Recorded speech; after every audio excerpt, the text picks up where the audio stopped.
Buenas tardes. Siempre habla para ustedes el hermano Alexander Castellanos desde la República de El Salvador, la Iglesia de Cristo. Gracias a Dios estoy a través del Alumbrador Cristiano en mi programa de todos los miércoles. Te daré lo mejor a las 5 de la tarde, hora de El Salvador y de Centroamérica. Este día voy a presentar el tema acerca de analizando los 10 mandamientos. Voy a dar lectura a esos 10 mandamientos, pero antes vamos a pedir la dirección de nuestro Padre Celestial. Oremos. Padre eterno, te doy las gracias nuevamente porque me permites presentar un mensaje más de tu palabra, siempre suplicándote, Señor, que tú seas misericordioso con tu servidor, ayudándome a presentarlo con sencillez y claridad, y que todos nuestros hermanos, hermanas y amigos que escuchen puedan comprender el mensaje. Gracias, Señor, por esta oportunidad más que me provees. En el nombre de nuestro Señor Jesucristo. Amén. Bueno, analizando los 10 mandamientos. En Éxodo capítulo 20, versos 3 al 17, están esos mandamientos. Les damos lectura. No tendrás dioses ajenos delante de mí. No te harás imagen ni ninguna semejanza de lo que esté arriba en el cielo, ni abajo en la tierra, ni en las aguas debajo de la tierra. No tomarás el nombre de Jehová tu Dios en vano. Acuérdate del día de reposo para santificarlo. 6 días trabajarás y harás toda tu obra, mas el séptimo día es reposo para Jehová tu Dios, porque en 6 días hizo Jehová los cielos y la tierra, el mar y todas las cosas que en ellos hay, y reposó el séptimo día. Honra a tu padre y a tu madre para que tus días se alarguen en la tierra que Jehová tu Dios te da. No matarás, no cometerás adulterio, no hurtarás, no hablarás contra tu prójimo falso testimonio, no codiciarás la casa de tu prójimo, no codiciarás la mujer de tu prójimo, ni su siervo, ni su criada, ni su buey, ni su asno, ni cosa alguna de tu prójimo. Al disertar sobre el presente tema, pueda que usted piense que el hermano Alexander ha adoptado la falsa doctrina de los adventistas del séptimo día, los que son conocidos como sabáticos, pues como su nombre lo expresa, ellos guardan el día sábado como día de descanso y de adoración a Dios, según lo que expresan. Por supuesto, erróneamente, conforme a la palabra de Dios. Conforme estudiemos el tema, comprenderemos a la luz de las Sagradas Escrituras lo que ella nos dicta al respecto. A pesar de la enorme influencia de los 10 mandamientos, muchas personas no tienen un entendimiento apropiado de ellos, de su lugar en la historia de Israel, ni el papel que ellos juegan en la vida religiosa actual. Vamos a echar una mirada a estos mandamientos y tratemos de entender su propósito. Primeramente vamos a ver las observaciones generales acerca de los 10 mandamientos. Hablando de estas observaciones generales acerca de los 10 mandamientos, primero digo que los 10 mandamientos son expresiones de la santidad y gracia de Dios. Para cuando se dio el éxodo de Egipto, Israel necesitaba conocer más acerca del Dios de Abraham, Isaac y Jacob. Ellos habían estado en esclavitud por 400 y más años en una cultura completamente pagana. O sea, hay que entender pues que los lineamientos de Dios muy fácilmente habían sido olvidados. No tenían un templo, no tenían un sacerdocio, no tenían un compendio de escrituras que los guiara espiritualmente. Entonces, por lo tanto, lo primero en la agenda, después de sacarlos de Egipto, era volver a familiarizarlos con su Dios. Poco después de sacarlos de Egipto, Dios condujo al pueblo al pie del monte Sinaí en la península árabe. En este lugar hizo un pacto con ellos para ser su Dios y tenerlos como su pueblo elegido. La condición que le correspondía a Israel en este pacto era seguir la ley que fue dada por medio de Moisés. Este subió al monte para encontrarse cara a cara con Dios y descendió con los 10 mandamientos. Algo curioso es que literalmente en hebreo se conocía como las 10 palabras. Entonces, a estos mandamientos a veces se les refiere también como el decálogo, o sea, de origen de la palabra 10. Entonces, las 10 palabras del Señor expresan dos de sus cualidades esenciales. Expresan tanto su santidad como también su gracia. En Éxodo, en el capítulo 19, en los versos 10 al 15, describe las cuidadosas preparaciones que se requerían antes de que el pueblo pudiera presentarse delante de Dios. Y es necesario que demos lectura a Éxodo 19, 10 al 15. Y Jehová dijo a Moisés: ve al pueblo y santifícalos hoy y mañana, y laven sus vestidos, y estén preparados para el día tercero, porque al tercer día Jehová descenderá a ojos de todo el pueblo sobre el monte de Sinaí, y señalarás término al pueblo en derredor, diciendo: guardaos, no subáis al monte, ni toquéis sus límites. Cualquiera que tocare el monte, de seguro morirá. No lo tocará a mano, porque será apedreado o aseteado. O sea, sería herido o matado con saetas, pues. Sea animal o sea hombre, no vivirá. Cuando suene largamente la bocina, subirán al monte. Y descendió Moisés del monte al pueblo, y santificó al pueblo, y lavaron sus vestidos. Y dijo al pueblo: estad preparados para el tercer día, no toquéis mujer. Bueno, recibieron instrucciones para que se purificaran, y nadie había de tocar el monte santo.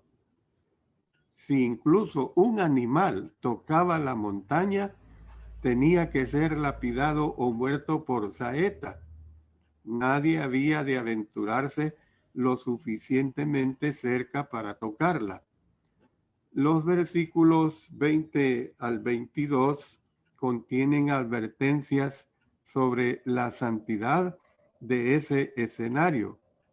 Aún de los sacerdotes que habían de ministrar delante del Señor, se requería que se consagraran para que el Señor no hiciera en ellos estragos.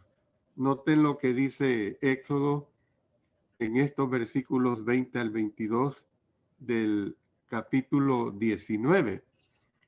Y descendió Jehová sobre el monte Sinaí, sobre la cumbre del monte, y llamó a Moisés a la cumbre del monte, y Moisés subió. Y Jehová dijo a Moisés: desciende, ordena al pueblo que no traspase los límites para ver a Jehová, porque caerá multitud de ellos. Y también que se santifiquen los sacerdotes que se acercan a Jehová, para que Jehová no haga en ellos estragos. Bueno, toda la escena fue diseñada para demostrarle al pueblo el sentido de admiración y majestad que debían experimentar en la presencia de un Dios que es completamente sano. Los primeros 4 mandamientos de Éxodo capítulo 20 acentúan la santidad de Dios. El concepto básico de la santidad consiste en la cualidad de ser colocado aparte y considerado único. Israel necesitaba reconocer que su Dios no era sencillamente otro Dios. Cuando usted oye la palabra Dios, óigalo con minúscula, entre muchos. Probablemente acostumbrados, como habían estado en esos 430 años de esclavitud por la idolatría egipcia. No había semejanza física que pudiera representarlo de forma adecuada, ni a ningún otro supuesto Dios se le podía permitir competir con él para ganarse la lealtad de su pueblo. Su nombre debía decirse con reverencia, y para imitar su obra creadora, en la creación del mundo, su pueblo había de acordarse del día de reposo para santificarlo. El resto de los mandamientos establecieron los parámetros de santidad para el pueblo elegido de Dios. Debido a su santidad, ellos tienen que ser santos. Este mandamiento fue afirmado más adelante de una manera clara en la ley misma y fue repetido en el Nuevo Testamento por el apóstol Pedro. Noten lo que dice en Levítico capítulo 11, versos 44 y 45.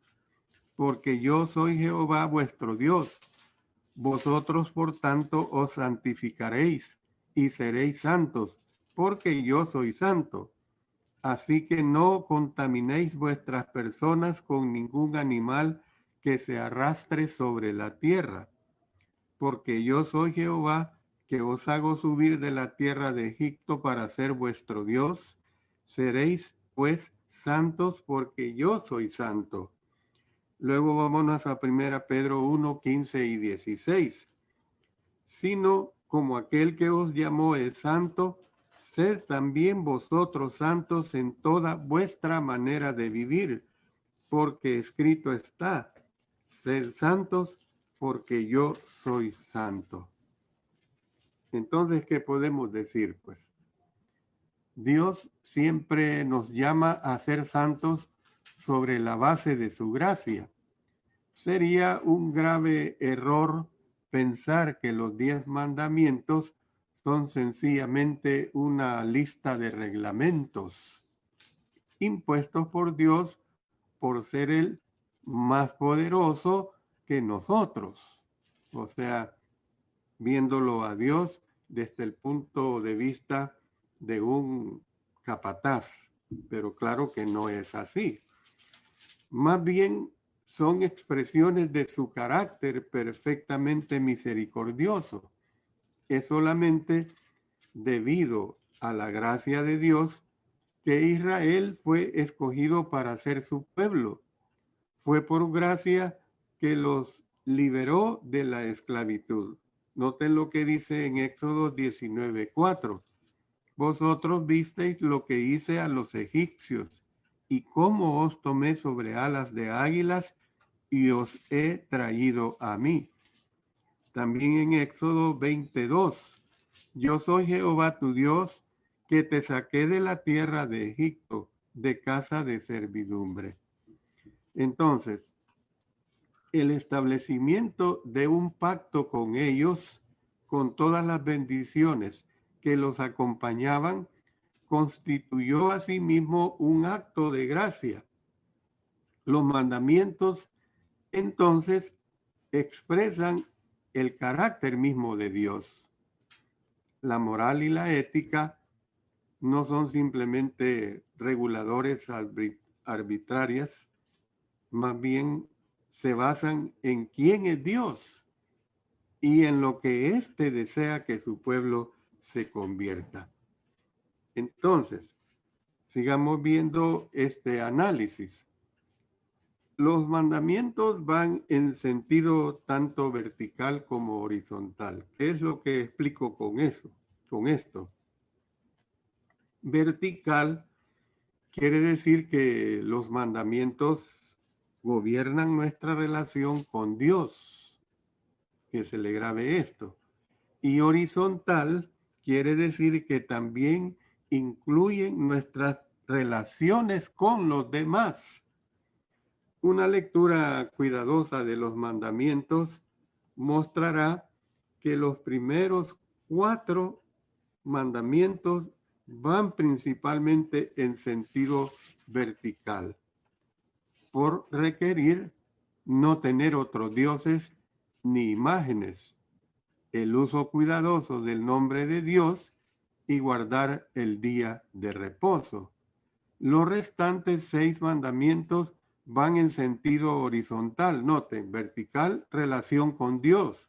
Horizontal, por pedir honrar a los padres, no matar, no cometer adulterio, no robar, no hablar falso testimonio, ni codiciar. Entonces, o sea, que los 4 primeros van estrictamente en relación con la obediencia a Dios, los 6 restantes van en relación a nuestros padres y al prójimo. Entonces, ¿qué importancia tiene la observación anterior? En primer lugar, nos recuerda que no podemos tener una relación correcta con Dios y al mismo tiempo tratar mal a las demás personas.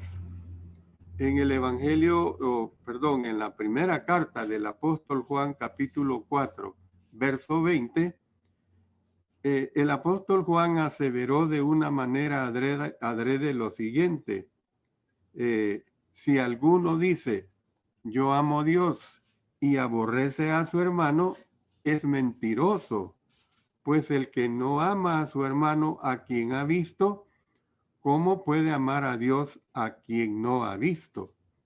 Entonces, Jesús enseñó, hermanos, que el amor a Dios y el amor al prójimo tienen que ir siempre de la mano. Leamos en Mateo esta enseñanza muy clara en el capítulo 22.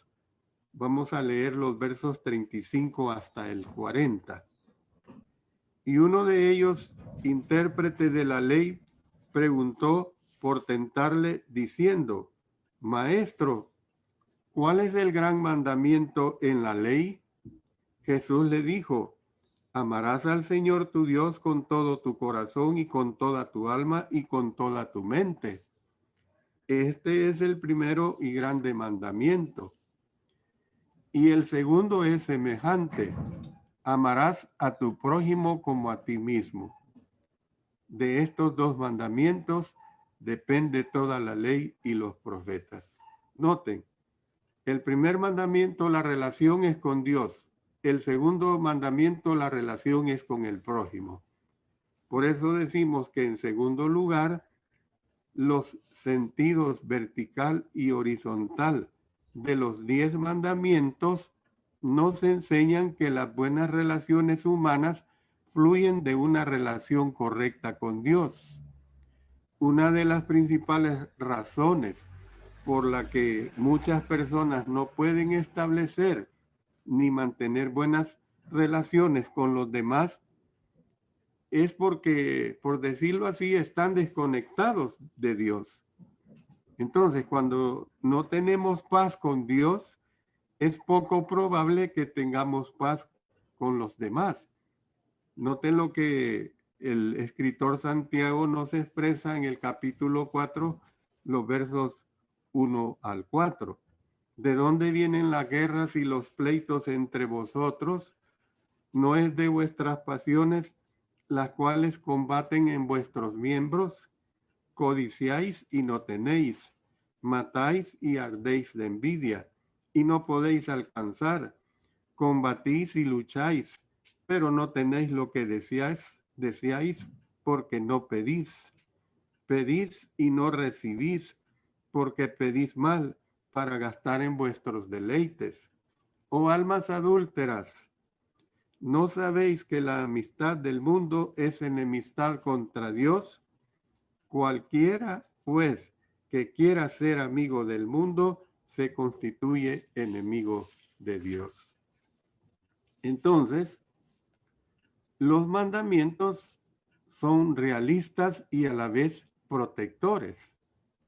8 de los 10 mandamientos son aseverados en sentido negativo, diciendo no.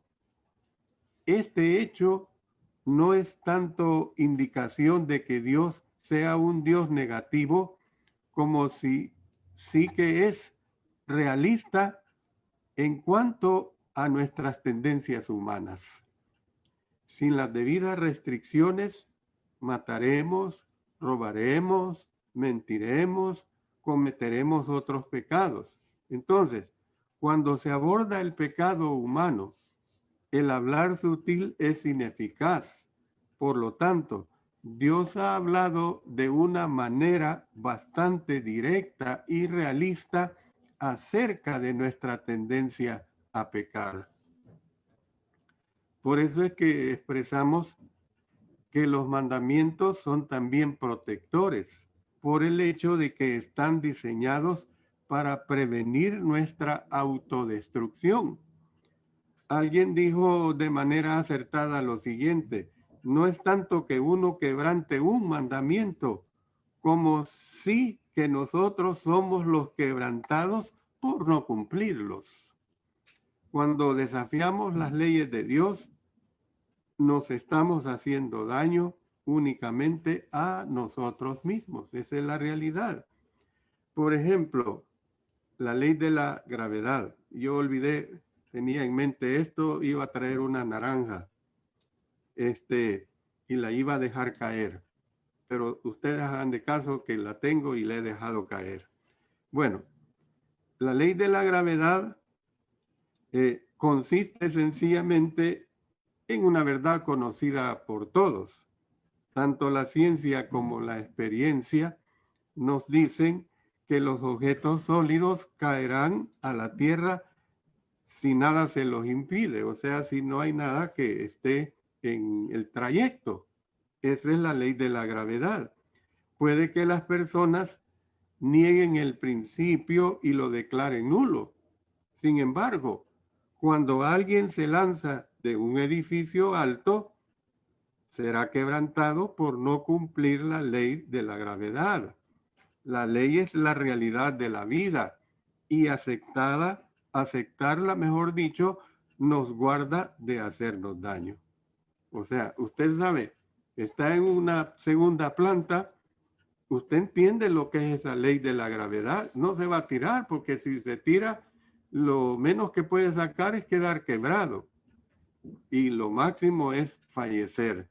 Entonces, rechazar lo que exigen nos llevará a la destrucción. Dios, por lo tanto, intentaba protegernos de nosotros mismos dándonos mandamientos. Por eso es que tenemos que decir, pues, que lo que Dios ha mandado es para que lo honremos a Él y nos protejamos a nosotros mismos. haciendo su aparición justamente después de la salida de Israel de Egipto, los 10 mandamientos le recordaban al pueblo que la verdadera libertad resulta únicamente de someterse a Dios. El individualismo sin restricciones constituye su propia forma de sometimiento, y si rehusaban escuchar a Dios, serían prisioneros una vez más. Si ellos tenían esa misma actitud, iban a pagar las consecuencias. Y claro, más adelante se ve la situación en que Israel siempre fue rebelde. Bueno, veamos la interpretación acerca de los 10 mandamientos. En su mayoría, los 10 mandamientos se interpretan a sí mismos y ellos no requieren mucha explicación. Por ejemplo, dice, no robarás. Usted entiende, yo entiendo. En el idioma, claro, no robar, no agarrar lo que no me pertenece. No matarás. Usted también entiende perfectamente que no le puede quitar la vida a nadie. Y así todos los mandamientos son bien claros. La mayoría de los debates se centran más en su aplicación que en lo que significan. Son necesariamente o son necesarios únicamente algunos comentarios. El primer mandamiento que dice, no tendrás dioses ajenos delante de mí, significa que habían de reconocer solamente a un Dios. Note lo que dice Isaías 44:6. Así dice Jehová, Rey de Israel y su Redentor, Jehová de los ejércitos. Yo soy el primero y yo soy el postrero, y fuera de mí no hay Dios. Miren qué claro, fuera de mí no hay Dios. A la creencia en un solo Dios se le llama monoteísmo. E Israel era precisamente único en el mundo antiguo por ser una nación monoteísta. Usted puede ver la diversidad de advertencias de no honrar a dioses ajenos. Entonces, debido al politeísmo de las naciones alrededor de Israel, constantemente estaban tentados a añadir otros dioses. Sin embargo, estas naciones siempre pagaron un alto precio por este error, como lo revelan de una manera gráfica los libros de Samuel y Reyes. Y aun cuando Israel adoró a los ídolos de las otras naciones. El segundo mandamiento que comprendemos en Éxodo 24-6 prohíbe la adoración de imágenes, incluso imágenes del único Dios verdadero. O sea, no hay que hacer imágenes de nuestro Padre Celestial, imágenes de nuestro Señor Jesucristo. La razón consiste en que las imágenes eventualmente reemplazan a Dios en la mente de las personas, pese a que podrían alegar que hay una diferencia entre la imagen y lo que representa. Recuerde, Dios es espíritu. Entonces, otra razón para la prohibición de las imágenes es que ninguna podía representar adecuadamente a Dios y que por lo tanto serían tan solo un reflejo equivocado de su verdadera naturaleza. Además, los ídolos no son más que nuestro intento por crear a Dios a nuestra propia imagen. En lugar de reconocer que nosotros somos creados de acuerdo a la suya, queremos sustituirlo nosotros por crearnos imágenes cuando caemos o el ser humano cae en esta situación. Una vez que las personas crean un Dios con minúscula, ellas mismas determinan lo que el Dios desea. Por ejemplo, yo pongo una ilustración. Mi madre, cuando era católica, ella era devota de un tal San Judas Tadeo. Todos los martes le ponía una candela o una vela. Era, y perdonen la expresión, pero es que así yo lo veía. Era un viejo mal encarado, que a mí en mi niñez me daba miedo verle. Gracias a Dios, mi madre obedeció al Señor. Tuve el honor de haberle bautizado en Cristo Jesús. El tal San Judas Tadeo desapareció, gloria a Dios. Entonces, de hecho, estarán adorando sus propios egos. Mire lo que nos dice Romanos capítulo 1, versos 18 hasta el 23. Dice acá, porque la ira de Dios se revela desde el cielo contra toda impiedad e injusticia de los hombres que detienen con injusticia la verdad. Porque lo que de Dios se conoce les es manifiesto, pues Dios se lo manifestó. Porque las cosas invisibles de Él, su eterno poder y deidad, se hacen claramente visibles desde la creación del mundo, siendo entendidas por medio de las cosas hechas, de modo que no tienen excusa. Pues habiendo conocido a Dios, no le glorificaron como a Dios ni le dieron gracias, sino que se envanecieron en sus razonamientos y su necio corazón fue entenebrecido. Profesando ser sabios, se hicieron necios y cambiaron la gloria del Dios incorruptible en semejanza de imagen de hombre corruptible, de aves, de cuadrúpedos y de reptiles. Bueno,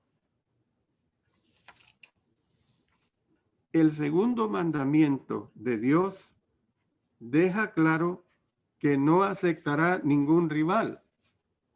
Él es celoso, pero no es celoso en el sentido mezquino de los humanos en cuanto a ser extremadamente sensibles o temerosos a la competencia, sino en el sentido de exigir lealtad absoluta y exclusiva de parte de su pueblo. Entonces, si hemos de ser su pueblo, entonces Él tiene que ser nuestro único y exclusivo Dios. Así tiene que ser de acuerdo a su voluntad. Por eso en Éxodo 27 prohíbe usar el nombre de Dios en vano. La palabra vano quiere decir vacío o sin sentido. La idea original era que el nombre de Dios no debía ser usado para dar por cierto un juramento o voto vacío. Por ejemplo, jurar por Dios sin ningún intento por mantener la promesa. La expresión en vano incluye cualquier uso vacío sin sentido del nombre de Dios. Este es un mandamiento que es increíblemente ignorado por la sociedad de hoy en día y de todos los tiempos. ¿Cuánta gente hay hoy en día que para que le crean lo que están diciendo expresan, te lo juro, por estas te lo juro, por estas te lo digo, y luego hacen una señal grotesca con sus dedos en las manos? Los versículos 8 al 11 establecen el mandamiento a acordarse del día de reposo para santificarlo. Este mandamiento es seguido de una aclaración de su importancia. Se lo llama el día de reposo para Jehová tu Dios. Había de ser un día para dedicárselo al Señor y no trabajar. El apartar cada séptimo día era para recordarle, mejor dicho, al pueblo quién los había creado, haciendo un llamado a detener sus actividades diarias normales. El día de reposo convocaba a Israel a un día para adorar, para reposar y para recordar a Dios. Luego el mandamiento que dice, honra a tu padre y a tu madre, tiene una promesa junta que dice, para que tus días se alarguen en la tierra que Jehová tu Dios te da. Tiempo después, el apóstol Pablo se refirió a este mandamiento como el primer mandamiento con promesa. Noten en Efesios 6, 1 y 2. Hijos, obedeced en el Señor a vuestros padres, porque esto es justo. Honra a tu padre y a tu madre, que es el primer mandamiento con promesa. Algunos han entendido que la promesa se refiere a una larga vida para la persona que guarda este mandamiento. Lo más probable es que la promesa sea un recordatorio de que ninguna nación puede sobrevivir si carece del respeto básico. La deshonra de los padres constituye una indicación de un egocentrismo total, el cual conduce al caos en la sociedad y puede eventualmente llevar a la caída de una nación. La prohibición de matar de Éxodo 20:13 ha provocado mucho debate en cuanto a si Dios pretendía rechazar o no la guerra o la pena capital. La palabra hebrea para matar significa asesinar. Por lo tanto, automáticamente no rechaza la guerra ni las ejecuciones judiciales. El resto del Antiguo Testamento indica que Israel, a menudo por mandato de Dios, practicó ambos. Luego, los versículos 14 al 16 se interpretan a sí mismos. Sin embargo, su importancia para que los israelitas pudieran mantener una civilización no puede ser ignorada. Una vez más, los mandamientos tratan con los aspectos más fundamentales de la moral y de la ética. El adulterio, el robo y el mentirse unos a otros o el dar falso testimonio de otros hacen que prácticamente sea imposible vivir juntos en comunidad. Entre más vemos estas prácticas en nuestras propias sociedades, el problema se hace más evidente. Donde estas reglas básicas son totalmente ignoradas, se da como resultados el caos social. Esto así va a ser toda la vida. Así va a suceder. Bueno, el 10º mandamiento que tenemos en el verso 17 de Éxodo 20 prohíbe la codicia o el deseo de tener algo que no es nuestro. La codicia constituye una actitud fundamental precisamente del corazón que puede conducir al adulterio, al robo, al hablar falso testimonio e incluso la muerte. Algunos han sugerido que los mandamientos tienen un orden descendente en gravedad. Sin embargo, las implicaciones que la codicia que da la codicia rechazan esta interpretación. Muchos han señalado el último mandamiento es el único que aborda una actitud del corazón en lugar de un acto manifiesto. Es decir, que es una idea digna de resaltar, especialmente a la luz del hecho de que en el Nuevo Testamento el apóstol Pablo comparó la codicia y la avaricia con la idolatría. Noten lo que dice en Efesios 5:5, porque sabéis esto, que ningún fornicario o inmundo o avaro que es idólatra tiene herencia en el reino de Cristo y de Dios. Colosenses 3:5, haced morir, pues, lo terrenal en vosotros, fornicación, impureza, pasiones desordenadas, malos deseos y avaricia, que es idolatría. Entonces, tenemos que recordar, pues, que las actitudes del corazón conducen a las acciones y que las consecuencias de una codicia desenfrenada pueden ser extremadamente graves.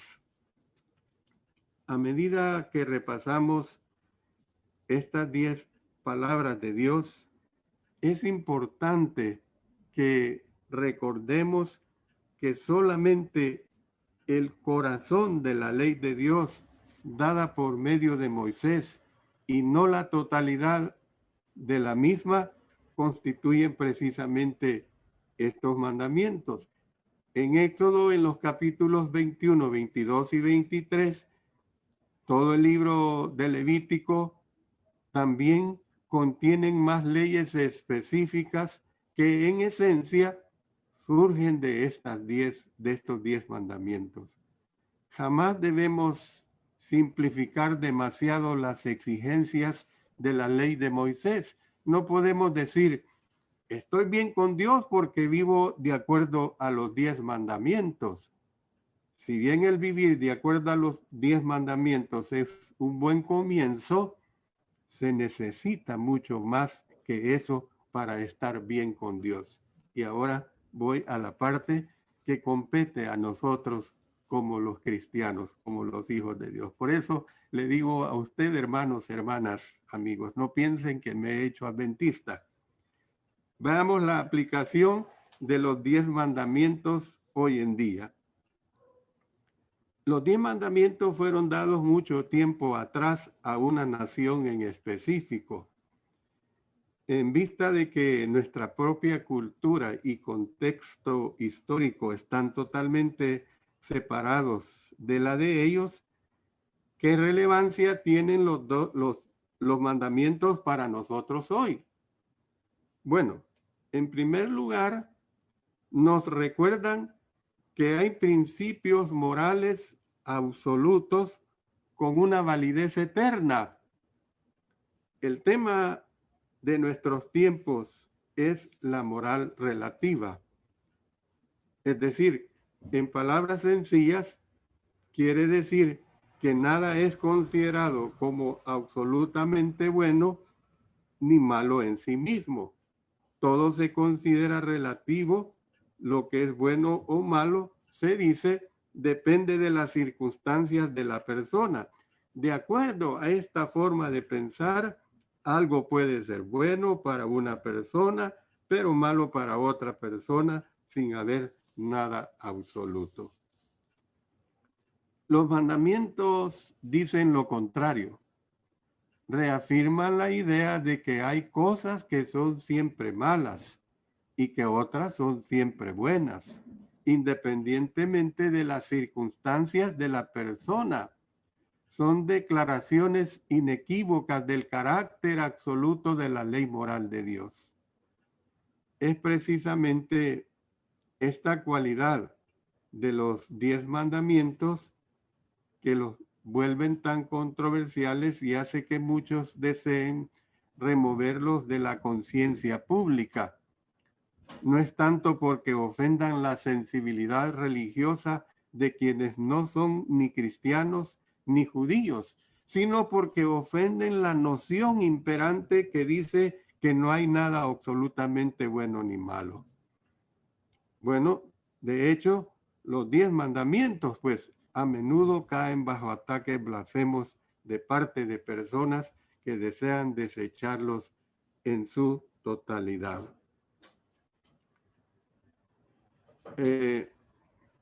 Hay un grupo ofrece su propio conjunto alternativo de 10 mandamientos, el cual sugieren como reemplazo a los 10 mandamientos de Dios, porque estos deberían ser más tolerantes de personas de diferentes grupos religiosos.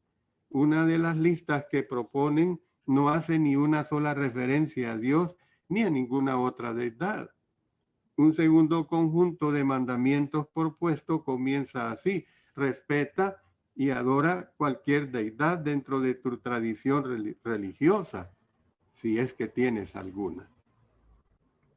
El objetivo general de tal proposición es claro: eliminar todo estándar absoluto del bien y del mal, o de la verdad y el error, e incluso prohibirles a las personas enseñarles sus creencias a sus propios hijos.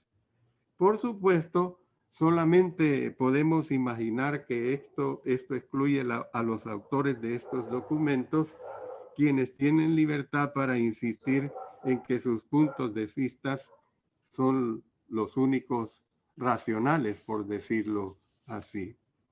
Entonces, podemos ver, pues, los 10 mandamientos prohíben los pecados que se indican porque son problemas actuales de la raza humana. Por tal razón, la mayoría de los pensamientos fueron reiterados por el Señor Jesucristo y sus apóstoles en el Nuevo Testamento, indicando con ello que esos mismos principios siguen vigentes. Un ejemplo que es claro en relación a la nación del Salvador. Nosotros ahora tenemos en vigencia la Constitución del año 1900, Constitución Política del año de 1983. Yo recuerdo que cuando hice mis años de primaria y aún de secundaria, la Constitución Política vigente era la de 1950, pero luego se hizo esa reforma y se llegó a la Constitución de 1983. Ahora, muchos de los buenos principios de la del 50 se traspasaron a la del 83. Pertenecen a la Constitución del 83. ¿Qué podemos decir? Muchos buenos principios del Antiguo Testamento se traspasaron al Nuevo Testamento porque no contradicen en nada la sagrada voluntad de nuestro Señor. Por eso, en segundo lugar, tenemos que recordar que los 10 mandamientos no tienen la intención de salvarnos, sino de conducirnos a nuestro Salvador. Cualquier persona sincera puede ver que los 10 mandamientos no nos muestran cuán bien vamos, sino más bien cuán lejos estamos de la gloria de Dios. Una vez que nos demos cuenta de ello, no debería dificultársenos reconocer la necesidad que tenemos de un Salvador. Es exactamente lo que entendían los autores del Nuevo Testamento. Mire lo que dice el apóstol Pablo en Gálatas 3, versos 23 al 28. Pero antes que viniese la fe, estábamos confinados bajo la ley, encerrados para aquella fe que iba a ser revelada. De manera que la ley ha sido nuestro ayo para llevarnos a Cristo, a fin de que fuésemos justificados por la fe.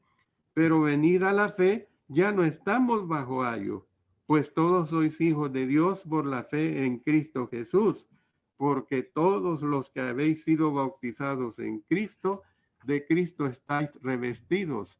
Ya no hay judío ni griego, no hay esclavo ni libre, no hay varón ni mujer, porque todos vosotros sois unos en Cristo Jesús. Gálatas 3, 23 al 28. Y vámonos ahora a Romanos capítulo 3, versos 19 al 25. Pero sabemos que todo lo que la ley dice, lo dice a los que están bajo la ley, para que toda boca se cierre y todo el mundo quede bajo el juicio de Dios. Ya que por las obras de la ley ningún ser humano será justificado delante de él, porque por medio de la ley es el conocimiento del pecado. Pero ahora, aparte de la ley, se ha manifestado la justicia de Dios testificada por la ley y por los profetas, la justicia de Dios por medio de la fe en Jesucristo para todos los que creen en él, porque no hay diferencia, por cuanto todos pecaron y están destituidos de la gloria de Dios, siendo justificados gratuitamente por su gracia, mediante la redención que es en Cristo Jesús, a quien Dios puso como propiciación por medio de la fe en su sangre para manifestar su justicia a causa de haber pasado por alto en su paciencia los pecados pasados. Porque cualquiera, y miren lo que dice Santiago 2, 10 y 11, cualquiera que guardare toda la ley, pero ofendiere en un punto, se hace culpable de todos. Porque el que dijo, no cometerás adulterio, también ha dicho, no matarás. Ahora bien, si no cometes adulterio, pero matas, ya te has hecho transgresor de la ley. La ley está ejemplificada en los 10 mandamientos. Fue una medida necesaria para mostrarnos qué era el pecado. Sin embargo, ello por sí solo no puede salvarnos. Tratar de salvarnos guardando los 10 mandamientos es inútil. Por ejemplo, un diagnóstico no constituye una cura. El diagnóstico le dice a usted qué es lo que tiene. La ley provee el diagnóstico, es decir, el pecado. El Evangelio provee la cura, Jesucristo. Escuchar los 10 mandamientos debería obligarnos a correr a la gloriosa cruz de Cristo en busca de salvación, la cual no podemos proveerla nosotros mismos guardando la ley. Por eso termino diciendo, pues, que por medio de Cristo seguimos siendo convocados para entrar a una relación de pacto hoy, sin importar nuestro pasado, nacionalidades y ni siquiera nuestros pecados. Por supuesto, si obedecemos la ley en Cristo Jesús. El Señor ha hablado. La pregunta es, ¿le vamos a obedecer? De usted depende. Que Dios bendiga su bendita palabra. Oremos. Padre Celestial, gracias por presentar este mensaje. Gracias y te pido, Señor, que quede claro en las mentes de todos mis hermanos, mis hermanas y de los amigos que también le han escuchado. Permite, pues, que penetre de tal manera que seamos movidos a obedecerte siempre. En el nombre de nuestro Señor Jesucristo. Amén. Amén.